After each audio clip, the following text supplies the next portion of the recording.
Eu queria começar chamando a atenção que de fato é muito importante que a gente leve a sério o entendimento da Escritura, pelo menos por 3 razões. Primeiro, é que nós adoramos um Deus, conhecemos um Deus e nos relacionamos com Ele, e a pergunta é: que Deus é esse?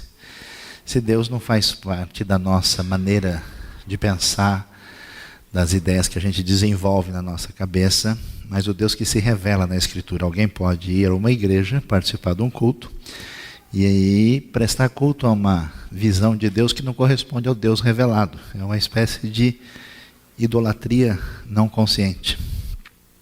Depois, porque o conhecimento de Deus permite que a gente venha entender quem nós somos. É como uma grande luz que ilumina uma outra realidade, nos ajuda a entender a nós mesmos, quem nós somos, como é que deve se entender a nossa própria pessoa.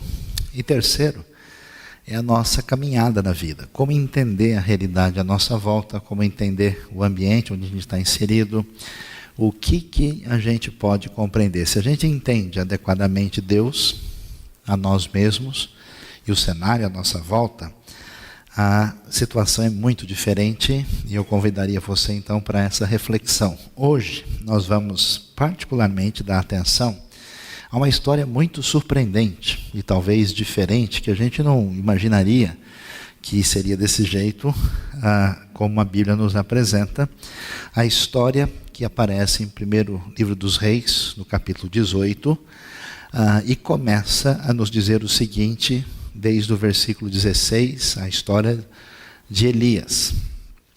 Então Obadias dirigiu-se a Acabe, passou-lhe a informação, e Acabe foi ao encontro de Elias. Quando viu Elias, disse-lhe: é você mesmo, perturbador de Israel? Não tenho perturbado Israel, Elias respondeu, mas você e a família do seu pai têm. Vocês abandonaram os mandamentos do Senhor e seguiram os Baalins. Agora convoque todo o povo de Israel para encontrar-se comigo no Monte Carmelo, e traga os 450 profetas de Baal, esse quase todo mundo conhece, e mais 400 profetas de Azerá, que comem à mesa de Jezabel. Pouca gente se lembra desses outros 400. Acabe convocou então todo Israel e reuniu os profetas no Monte Carmelo. Elias dirigiu-se ao povo e disse: até quando vocês vão oscilar para um lado e para o outro? Se o Senhor é Deus, sigam-no, mas se Baal é Deus, sigam-no. O povo, porém, nada respondeu. Disse então Elias: eu sou o único que restou dos profetas do Senhor, mas Baal tem 450 profetas. Tragam 2 novilhos, escolham eles um, cortem-no em pedaços e o ponham sobre a lenha, mas não acenda o fogo. Eu prepararei o outro novilho, colocarei sobre a lenha e também não acenderei fogo nela. Então vocês invocarão o nome do seu Deus, e invocarei o nome do Senhor. O Deus que responder por meio do fogo, esse é Deus. Então todo o povo disse: o que você disse é bom. Elias disse aos profetas de Baal: escolham dos novilhos e preparem-no primeiro, visto que vocês são tantos. Clamem pelo nome do seu Deus, mas não acendam o fogo. Então pegaram o novilho que lhes foi dado e o prepararam, e chamaram e clamaram pelo nome de Baal desde a manhã até meio-dia. Ó Baal, responde-nos. Gritavam e dançavam em volta do altar que haviam feito, mas não houve nenhuma resposta. Ninguém respondeu. Ao meio-dia, Elias começou a zombar deles. Grite mais alto, dizia. Já que ele é um Deus, quem sabe está meditando, ou ocupado, ou viajando. Talvez esteja dormindo e precise ser despertado. Então passaram a gritar ainda mais alto e a ferir-se com espadas e lanças, de acordo com o costume deles, até sangrarem. Passou o meio-dia e eles continuaram profetizando em transe até a hora do sacrifício da tarde, mas não houve resposta alguma, ninguém respondeu, ninguém deu atenção. Então Elias disse a todo o povo: aproximem-se de mim. O povo aproximou-se, e Elias reparou o altar do Senhor que estava em ruínas. Depois apanhou 12 pedras, uma para cada tribo dos descendentes de Jacó, a quem a palavra do Senhor tinha sido dirigida, dizendo-lhe: seu nome será Israel. Com as pedras construiu um altar em honra ao nome do Senhor, e cavou ao redor do altar uma valeta, na qual podiam ser semeadas 2 medidas de semente. Depois arrumou a lenha, cortou o novilho em pedaços, pôs sobre a lenha. Então lhes disse: encham de água 4 jarras grandes e derramem sobre o holocausto e sobre a lenha. Façam-no novamente. E disse, eles o fizeram de novo. Façam-no pela terceira vez, ordenou, e eles o fizeram pela terceira vez. A água escorria do altar, chegando a encher a valeta. À hora do sacrifício, o profeta Elias colocou-se à frente do altar e orou: ó Senhor, Deus de Abraão, de Isaque e de Israel, que hoje fique conhecido que tu és Deus em Israel, que eu sou teu servo, que fiz todas essas coisas por ordem tua. Responde-me, ó Senhor, responde-me para que este povo saiba que tu, ó Senhor, és Deus, que fazes o coração deles voltar para ti. Então o fogo do Senhor caiu e queimou completamente o holocausto, a lenha, as pedras e o chão, e também secou totalmente a água na valeta. Quando o povo viu isso, todos caíram prostrados e gritaram: o Senhor é Deus, o Senhor é Deus.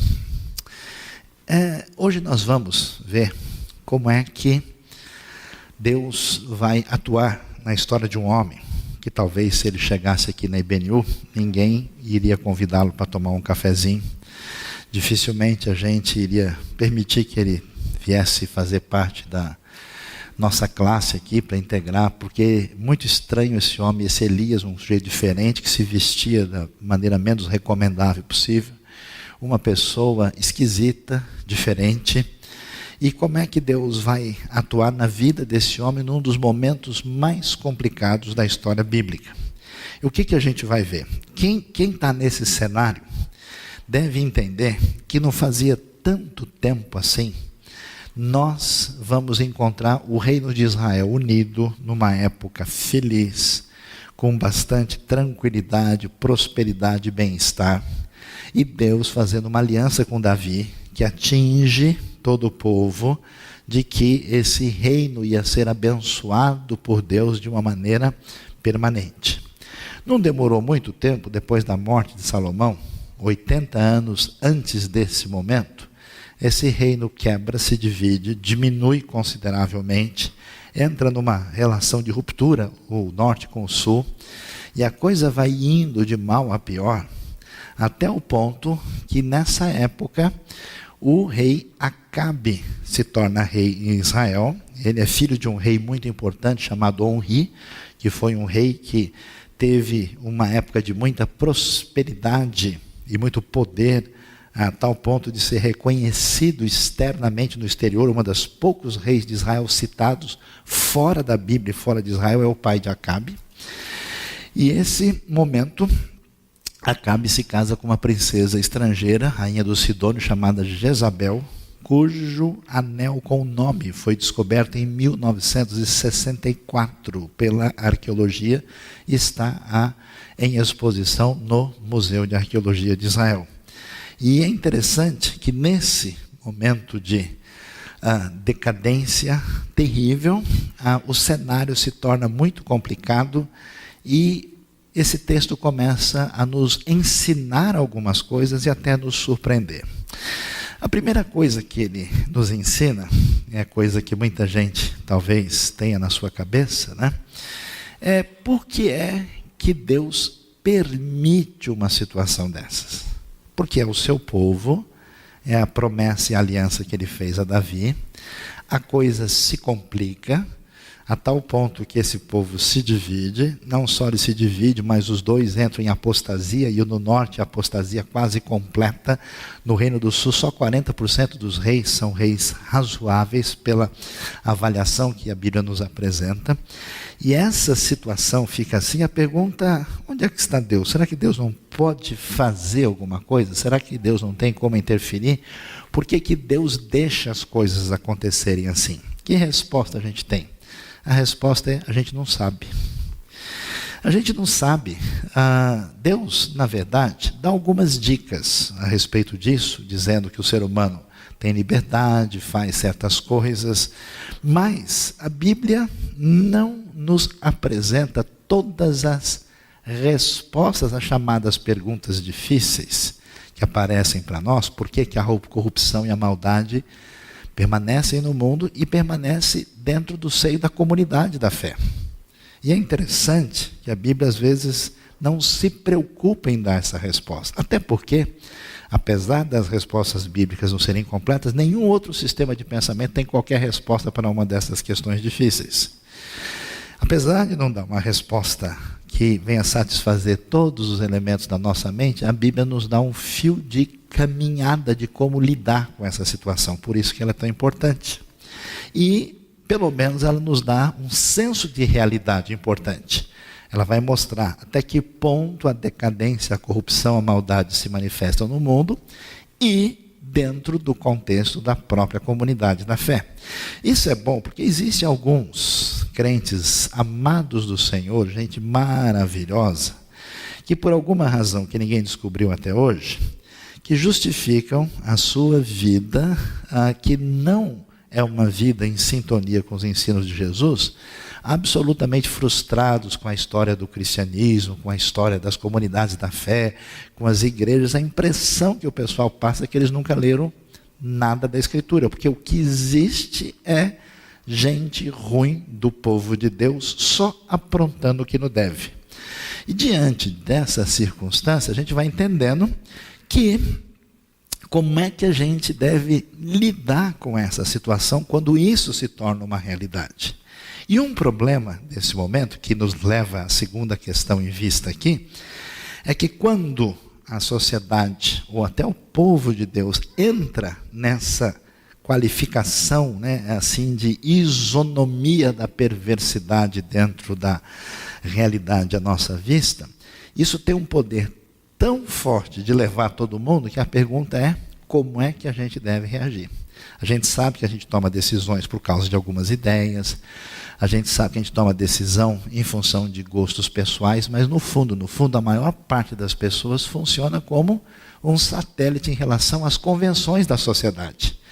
Então, hoje em dia, tem muitas coisas que se tornaram normais no nosso mundo, que são parâmetros até mesmo em certas comunidades de fé, e que não fazem parte das referências que Deus nos deu.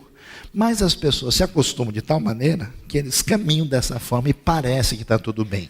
O que surge nesse cenário de decadência total, completa e aparentemente irreversível?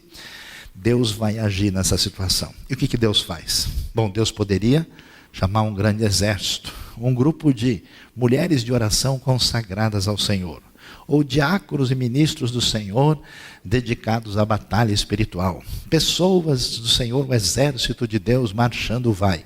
Deus não faz nada disso. Deus pega um indivíduo só, o mais esquisito possível.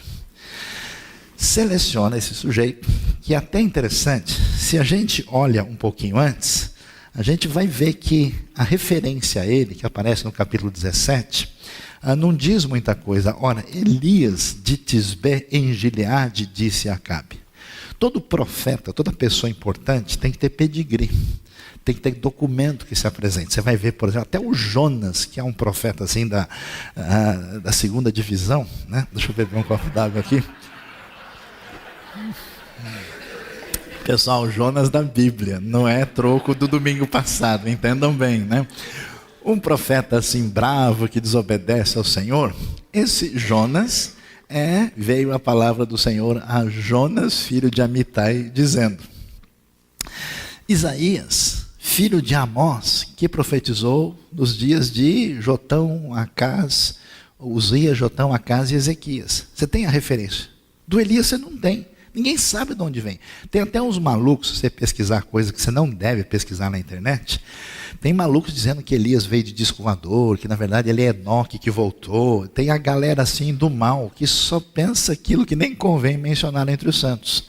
Elias não aparece desse jeito, é um sujeito que surge, e surge de uma maneira impressionante. Por que impressionante? Porque este homem, quando todo mundo está convencido de que o caminho é se submeter ao rei, ele que rei que nada.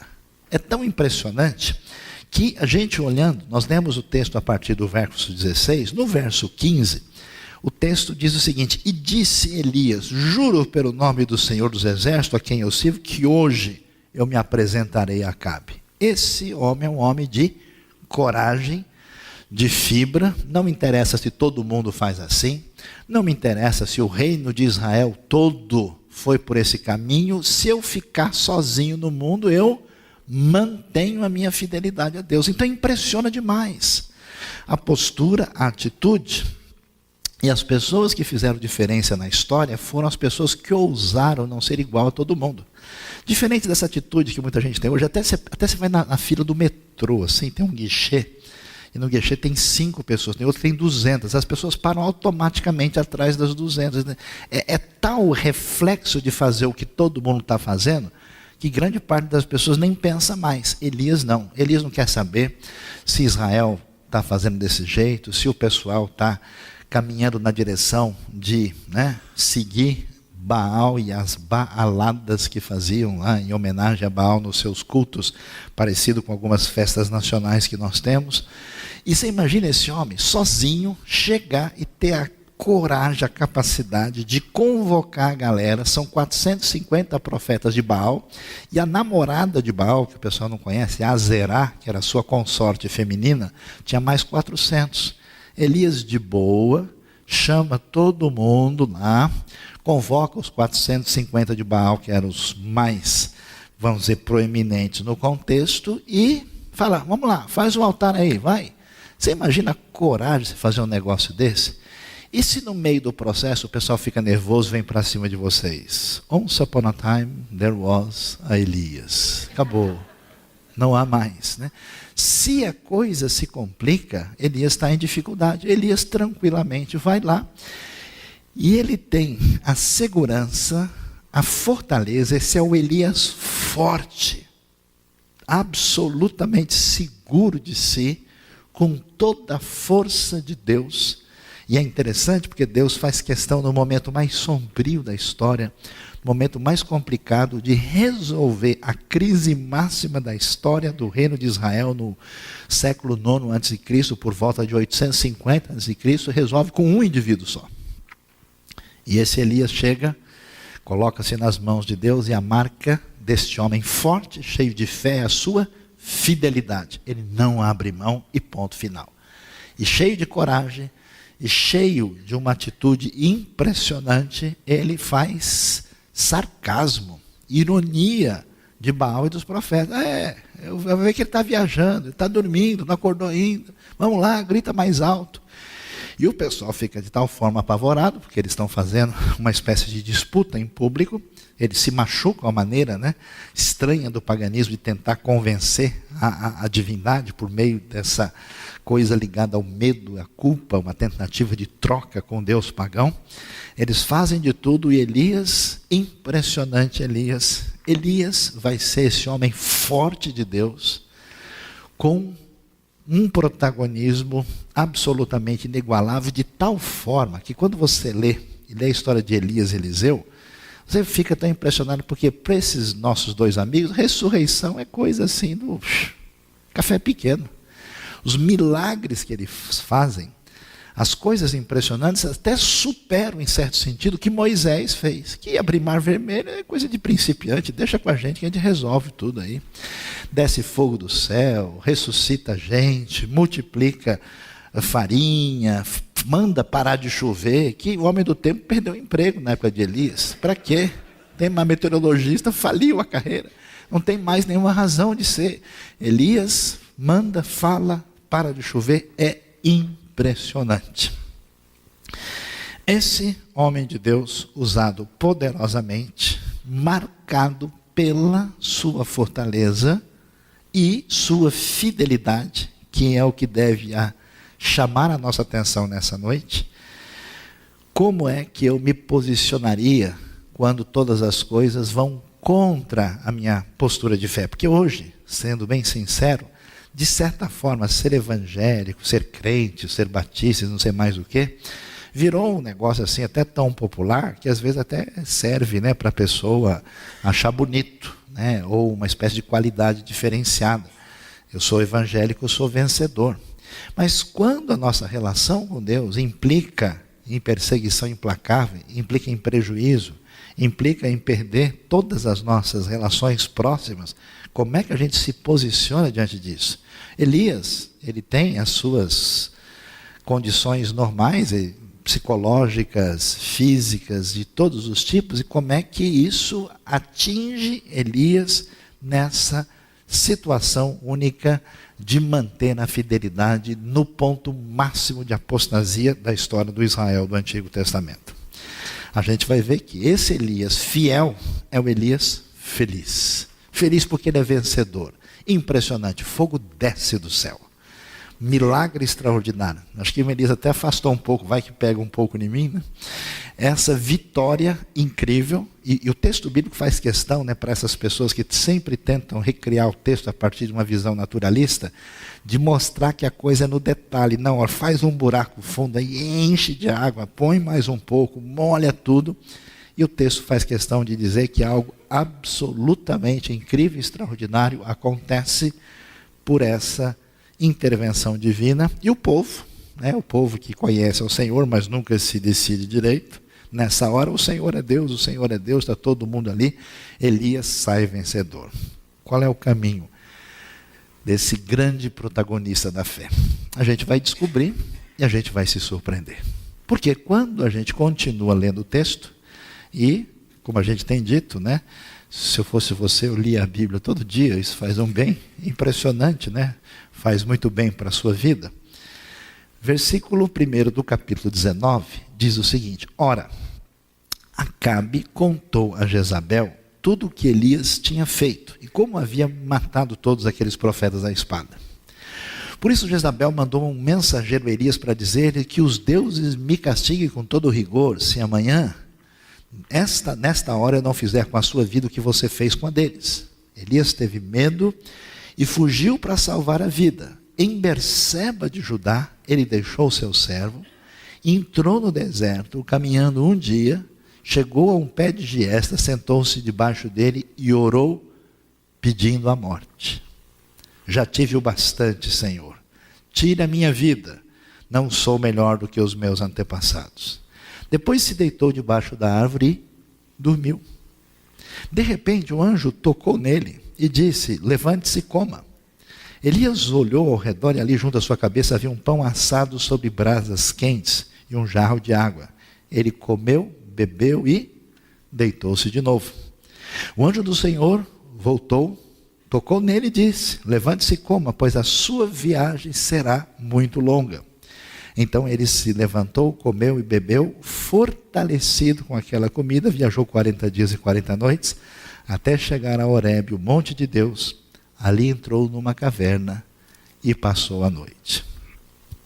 O que chama atenção na palavra de Deus, nos escritos bíblicos, que diferentemente do que muitas vezes a gente vê em diversos escritos religiosos, inclusive e evangélicos, a Bíblia tem um senso de realismo incrível, impressionante. Ela vai mostrar que esse Elias, o grande profeta de Deus, forte, feliz pela vitória, vencedor, capaz de fazer as coisas mais inimagináveis, chegou no ponto máximo do seu estresse pessoal.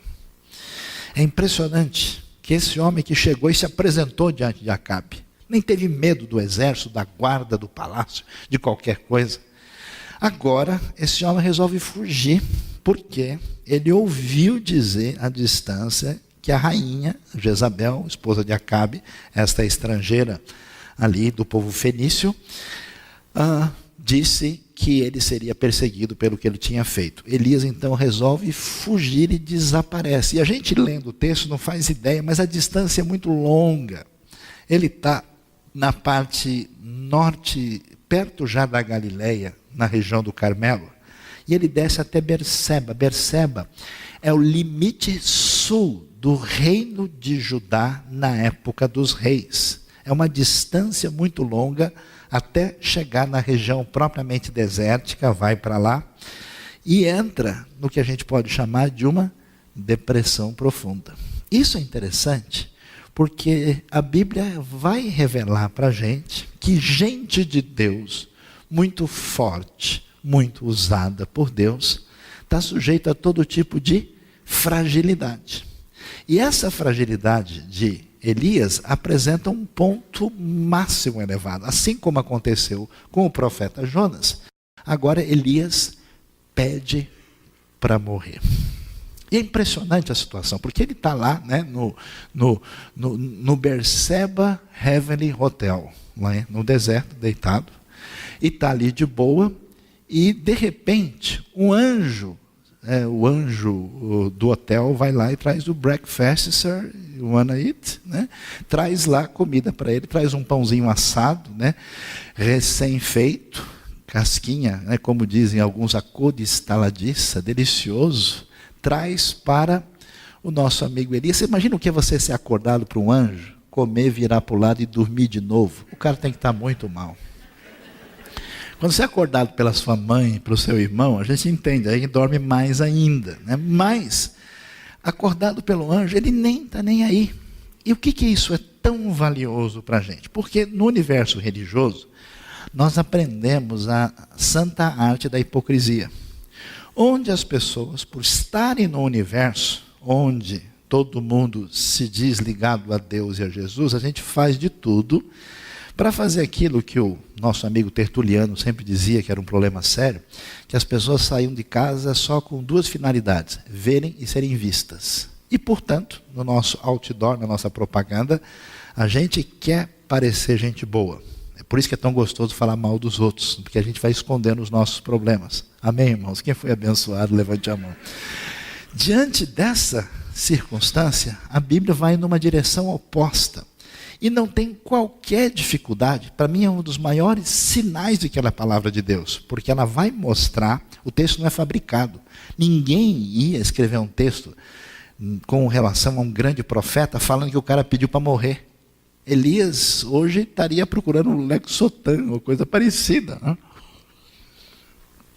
A gente não teria facilidade de dizer isso, mas era uma pessoa sujeita à depressão, muita depressão. E se alguns estudiosos, como alguns fizeram isso, chegaram a achar o homem com um comportamento semelhante a uma pessoa bipolar. Uma pessoa com dificuldades, porque as pessoas são de carne e osso. E as pessoas têm problemas reais. E elas têm dificuldades. E contra essa visão cor-de-rosa do ser humano, a Bíblia vai mostrar que todo mundo tem problemas de diversos tipos.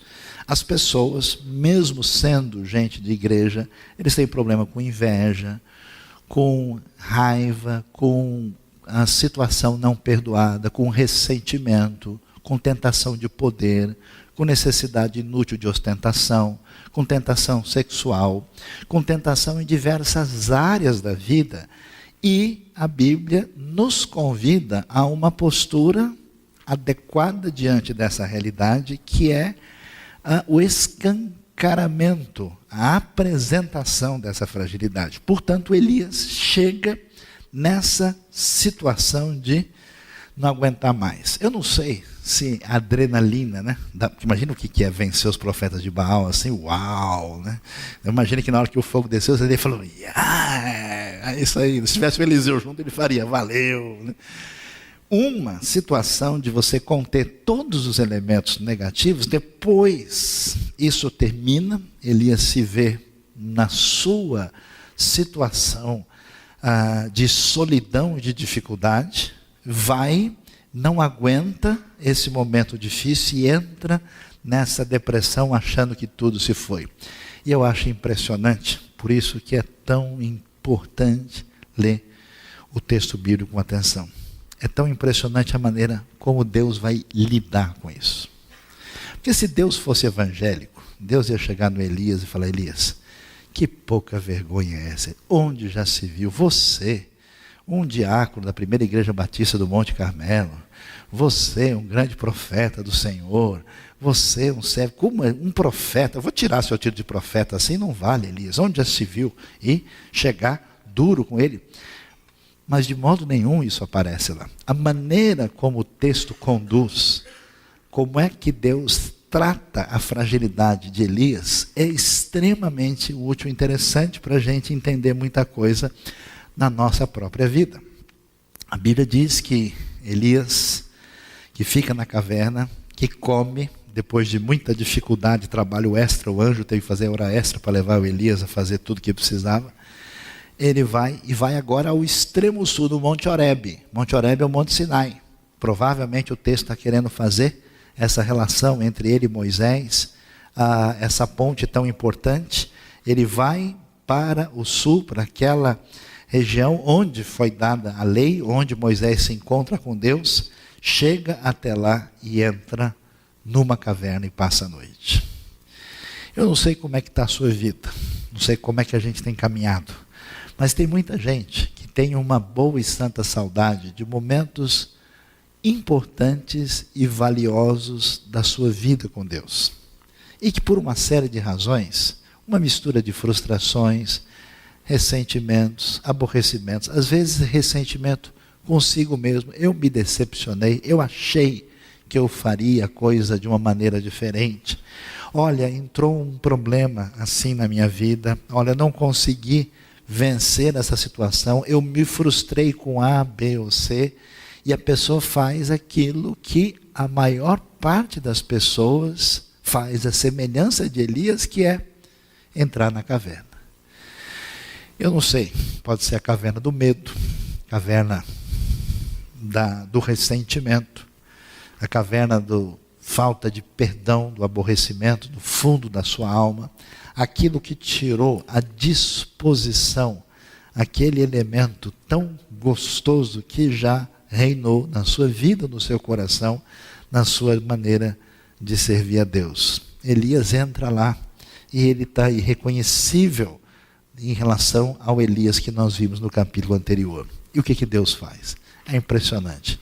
Porque em vez de Deus vir e dar uma dura repreensão em Elias, em vez de Deus chegar e dizer, Elias, agora chega, chamarei outro profeta, você não é digno do chamado que você recebeu.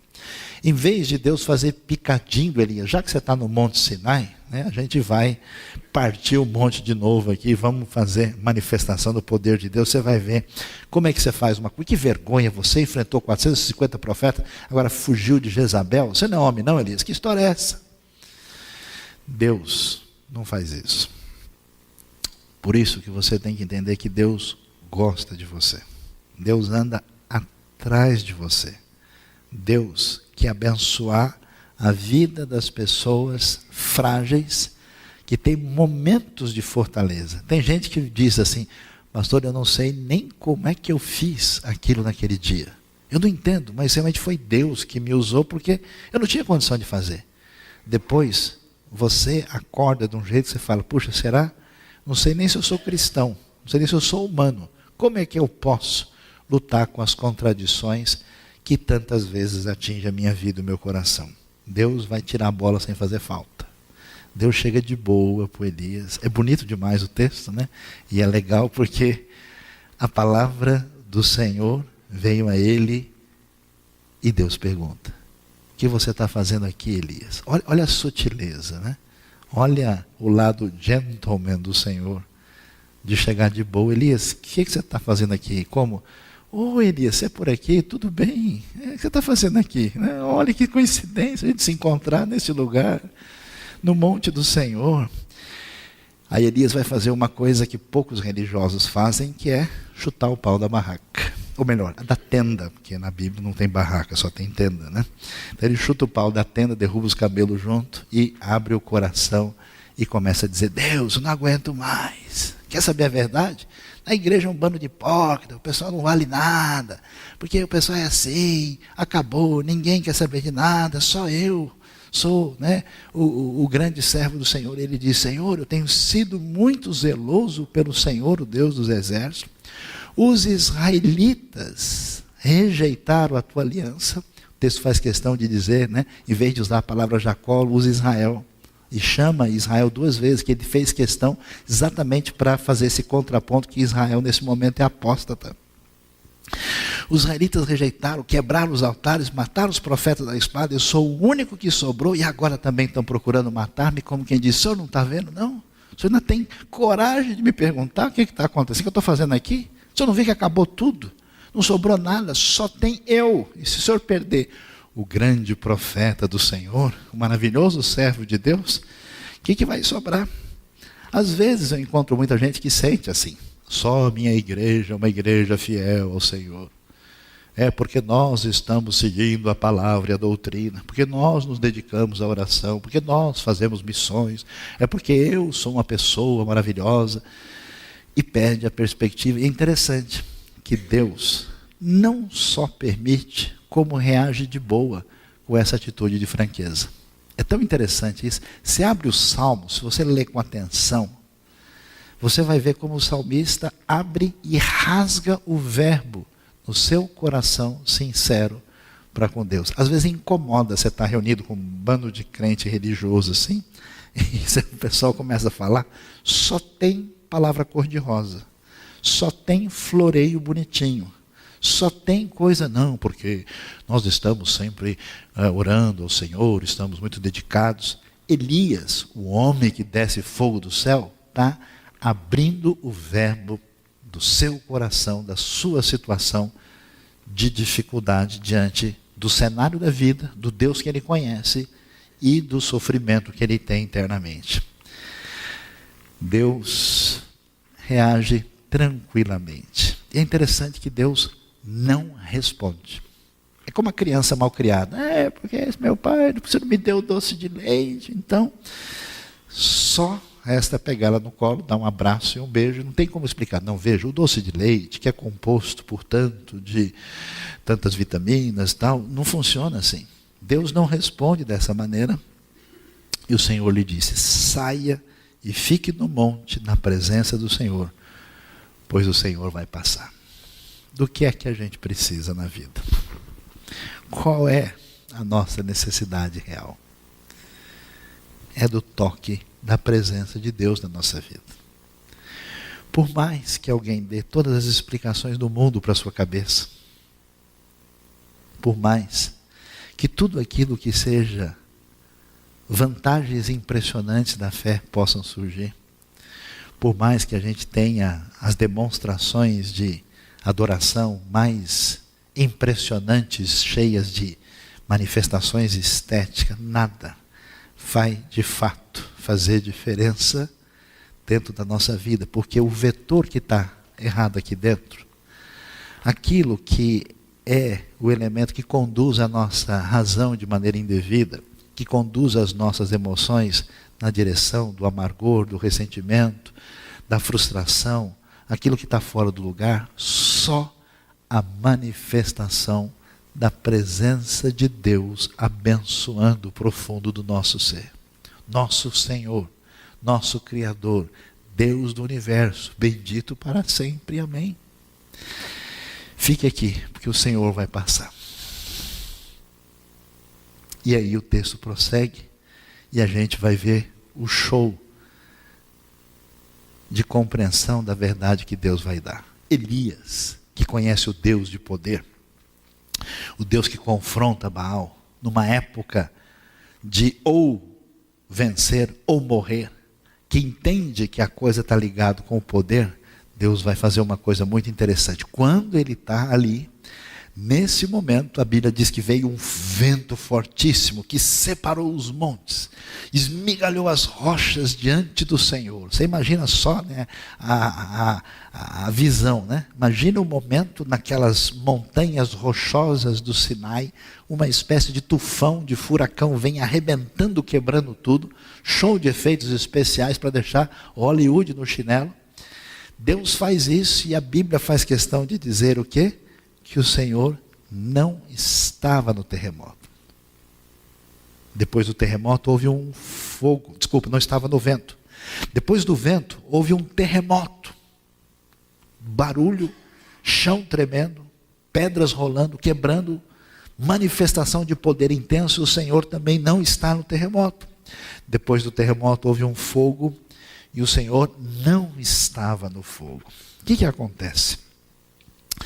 Para a gente poder lidar com a nossa limitação, que é a razão do nosso estresse, da nossa ansiedade, dessa obsessão por controle e domínio da situação, aquilo que tira o nosso sossego, a nossa paz, que complica a nossa vida, porque a gente imagina que as coisas dependem da força e do poder.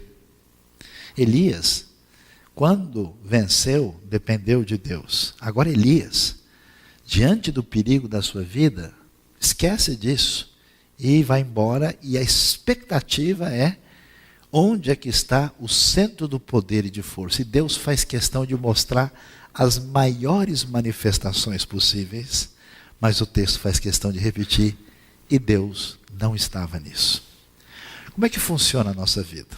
Como é que a gente se relaciona com Deus? Muita gente não permite uma aproximação pessoal de Deus no seu coração. Usa Deus pragmaticamente. Não, eu vou à igreja, afinal de contas, é importante para os meus filhos. Eles precisam aprender coisas boas na vida. Então eu vou à igreja, eu vou servir a Deus, eu vou, porque afinal de contas eu quero ser uma pessoa bem-sucedida. Eu sou uma florzinha de Jesus. Eu preciso ter coisas boas na minha vida. Eu preciso que o Evangelho me ajude a dar certo. Quero ser uma pessoa abençoada, muito dinheiro no bolso, saúde para dar e vender. E descobri que o melhor banco é o Banco Celestial. Então quem tem a força, o poder e pode ajudar a nossa vida é Deus. Então vamos nos aproximar dele.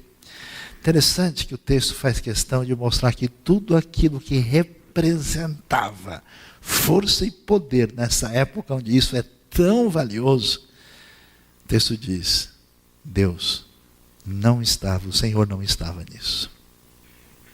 Depois de tudo isso, a Bíblia diz, depois do terremoto do fogo, e depois do fogo houve o murmúrio de uma brisa suave. Quando Elias ouviu, puxou a capa para cobrir o rosto, saiu e ficou à entrada da caverna. É tão interessante. Nada tira você da caverna, a não ser a suave presença de Deus. Pare de lutar. Desista do seu estresse. Deixe a sua ansiedade. Sossegue. Fique tranquilo. Deus está atrás de você. Deus está chamando. Você acha que eu abençoei a sua vida uma vez e não posso fazê-lo de novo? Você acha que a graça que atingiu o seu coração acabou diante do Senhor, que é o Senhor de todo o universo? Suavemente, Elias só vai ser tirado por essa aproximação indelével do próprio Deus. E o Senhor chega, tira o Elias da caverna. E o texto é bonito demais, porque ele cobre o rosto, né? O que é aproximar-se do Deus Todo-Poderoso? Ele vai com respeito máximo. E ficou à entrada da caverna. E o texto é impressionante, porque ele deixa de citar o Senhor. Ele deixa isso na penumbra. Ele deixa isso de uma maneira poeticamente, para dar mais efeito, sem precisar mencionar diretamente. Diz que uma voz lhe perguntou, em vez de dizer a voz do Senhor, o que você está fazendo aqui, Elias? E Elias, ainda com o coração machucado, ainda precisando de cura, se sentindo frágil, se sentindo incapaz, se sentindo numa condição tão complicada, ele responde e põe para fora de novo toda a sua dor. Deus, tenho sido muito zeloso pelo Senhor, o Deus dos exércitos. Os israelitas rejeitaram a tua aliança, quebraram os altares, mataram os profetas a espadas.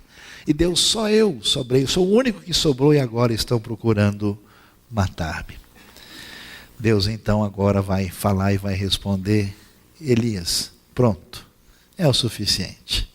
Você já teve toda a oportunidade de passar pelo seu momento divino, seu momento difícil. Agora, o momento em que a ação divina quer tirar você da caverna, e aí Deus vai dizer para ele, o Senhor lhe disse, volte pelo caminho de onde veio. Elias perdeu bastante peso na viagem, porque imagina só o que andar 200 até Bersebe, mais um tanto, mais ou menos, talvez mais do que isso, para depois voltar tudo. Ida e volta deu quase 1000 quilômetros. Vá para o deserto de Damasco, chegando lá, unja Azael como rei da Síria, unja Jeú, filho de Ninzi, como rei de Israel, e Eliseu, filho de Safate, de Abel-Meolá, para suceder a você como profeta. Jeú vai matar a espada todo aquele que escapou da espada de Azael, e Eliseu matará aquele que escapar da espada de Jeú. No entanto, fiz sobrar 7.000, fiz sobrar 7.000 em Israel, aqueles cujos joelhos não se inclinaram diante de Baal, e todas as bocas que não o beijaram. Deus vai dizer: Elias, você acha mesmo que eu perdi o controle? Você acha que a confusão do mundo, a complicação do povo de Deus, de fato vai ameaçar a minha condição de Senhor do universo, da história? Fique tranquilo, Elias. Fique sabendo que eu sou o Senhor. E, aliás, você acha que você está sozinho? Como muita gente às vezes acha, né, que não tem ninguém mais fiel nos dias de hoje. Tem 7.000, e talvez 7.000 seja um número que represente a ideia de algo total, como 7 significa uma plenitude, um número completo. Pode ser que esse número fosse até maior. É uma maneira de dizer: eu tenho aqueles que não entraram nesse esquema e que mantêm-se fiéis a mim. Eu sou o Senhor. Eu tenho o domínio completo da situação. E sabe, Elias, você tem muito o que fazer. Você está saindo da caverna? Pois é, você vai ungir o novo rei de Israel. Sua responsabilidade está esperando.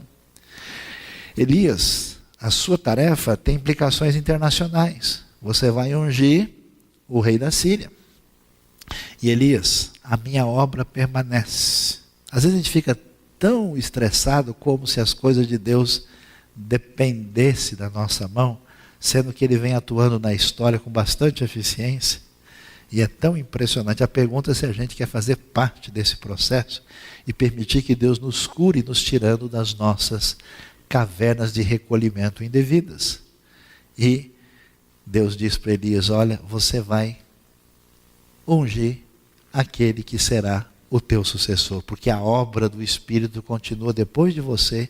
Eliseu vai prosseguir. Aliás, Eliseu vai fazer o dobro de Elias, conforme a Bíblia vai dizer. Portanto, meus queridos, a pergunta que fica para a gente é: como é que está a nossa vida? Como é que está o nosso coração? Será que você entrou numa caverna? Será que você escapou de Deus, fugiu? Será que você, nos momentos mais difíceis da vida, por crises pessoais, familiares, financeiras, imprevistas, até já teve vontade de nem permanecer vivo? E quem que vai falar um negócio desse no meio de pessoas da igreja? Isso é um absurdo. Será que você já até jogou a toalha? Deus chama você com a sua voz suave, dizendo: eu sou o Deus do Elias. Eu faço parar de chover. Eu chamo a chuva de novo. Eu desço fogo do céu. E quando as coisas estão de mal a pior, eu preciso de um sujeito só, sujeito à depressão, que foge e entra na caverna, e eu tiro de lá e faço a minha obra, porque eu sou o Senhor. Esse é o Deus que age na vida da gente. Portanto, eu não sei como você está. Se você está no caminho de Berseba para Horebe, se você está visitando cavernas para alugar, promoção, o mercado imobiliário está meio fraco, de repente tem uma com preço melhor. Ou se você já está lá no fundo mesmo, Deus quer abençoar a sua vida nessa noite.